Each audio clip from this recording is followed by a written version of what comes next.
32-7 is the narrow-belted one on screen right now, and this is she's a honey nut. She sells as lot 3. She's a honey nut, dirty deal, dirty good. And, this is one of those she sells way up the line because there's a lot to talk about, and for good reasons why. She's a direct daughter of the sow that sold as lot 2 in 21.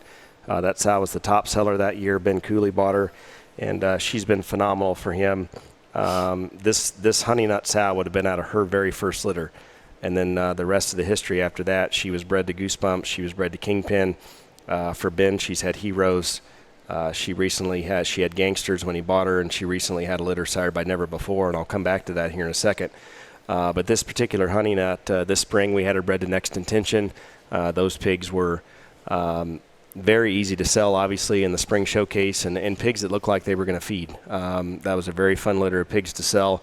A year ago, she had -8s, and we had a very good bear out of that litter, that 75-litter pig that was in Missouri. And, there's always coulda, shoulda, woulda, might have been comments anytime you're feeding livestock, but that was a very, very good pig about this time last summer, and some things happened from a health standpoint, and we didn't get him to the finish line. But his sister is a -8 daughter that's in the keeper pen, and she gets me very excited about -8 females, and one of the reasons that I feel just okay selling the sow, and that's because we've got a really good daughter laid back. But she's bred to Frio.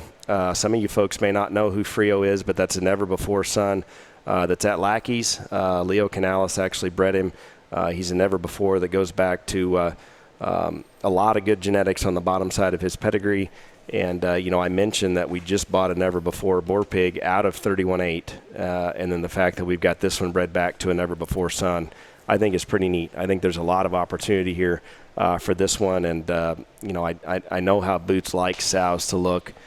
This one looks like a generator, looks like a barrow generator. And I'm sure he's got some comments about 32-7. Yeah, I'm glad that you became comfortable with selling her because I sure haven't yet. And there's plenty of reasons why. I mean, if y'all wanted to sit here for a day and a half, I could give you a lot of reasons. But the main one is the pigs out of this sow have fed very, very well.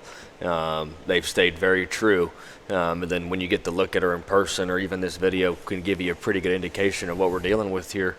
She's impressive. And then on the bottom side of her goes back again to all the good stuff that we've talked about and built around here for several years. And, honestly, the mating here, I think, has a lot of intrigue. Especially for those of you that are wanting to, walk away with something to have and to build around.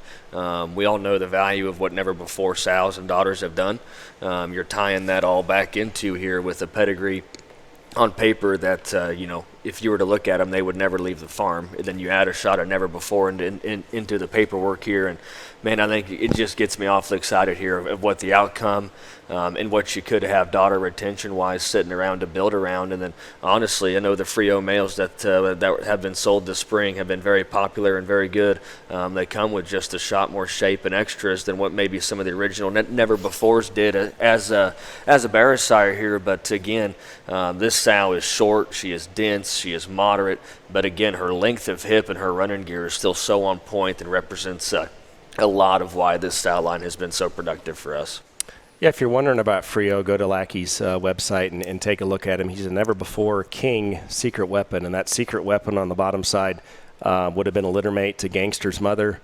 She would have won the San Antonio Crossbred Gilt Show for Tristan Rasco, and then she ended up there at Canales' program in South Texas. But Frio's a neat boar.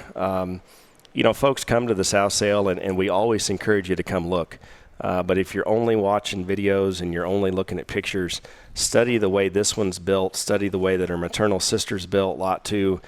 Take a look at, I believe it's Lot 202, which would be another open gilt that's from the same sow family, and study the way they're built, study the way they look, study their skeleton and the way they're put together, and I think you'll see the consistency there, and therein lies the predictability that we expect from females like this.